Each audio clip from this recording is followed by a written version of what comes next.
Pimpinan Pondok Pesantren atau Ponpes Al Zaitun Panji Gumilang telah ditetapkan sebagai tersangka kasus penistaan agama. Rupanya, Panji juga dijerat dengan pasal informasi dan transaksi elektronik atau ITE. Dikutip dari tribunnews.com pada Selasa 1 Agustus, Direktur Tindak Pidana Umum Barreskrim Polri, Brigjen Juhandani Raharjo Puro memberikan penjelasan dalam konferensi pers di Barreskrim Polri pada Selasa 1 Agustus malam.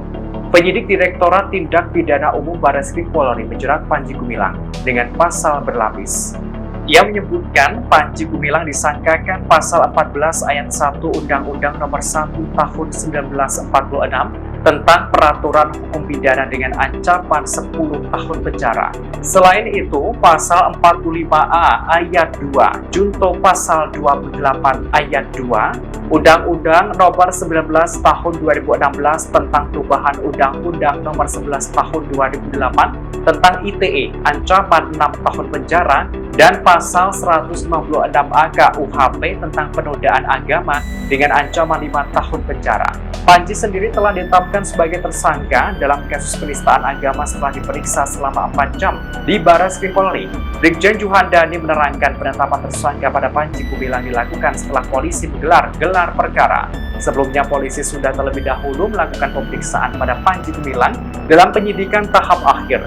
Diungkapkan, penyidik kemudian langsung memberikan surat penangkapan Panji Gumilang pada pukul 21.15 waktu Indonesia Barat seusai ditetapkan sebagai tersangka. Ia menjelaskan penyidik telah memeriksa 40 orang saksi dan 17 ahli dalam kasus dugaan penistaan agama Panji Gumilang. Aturan hukum pidana di mana ini ancamannya 10 tahun.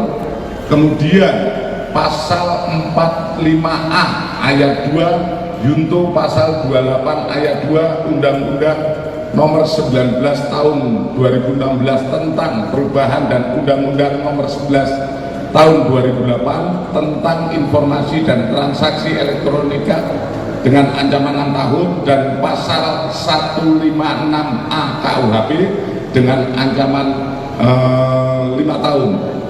Perlu saya sampaikan pada rekan-rekan bahwa proses penyidikan sampai dengan saat ini penyidik telah memeriksa 40 orang saksi dan 17 ahli, di mana penyidik sudah mendapatkan berbagai alat bukti, yaitu baik itu alat bukti elektronik, keterangan maupun ahli.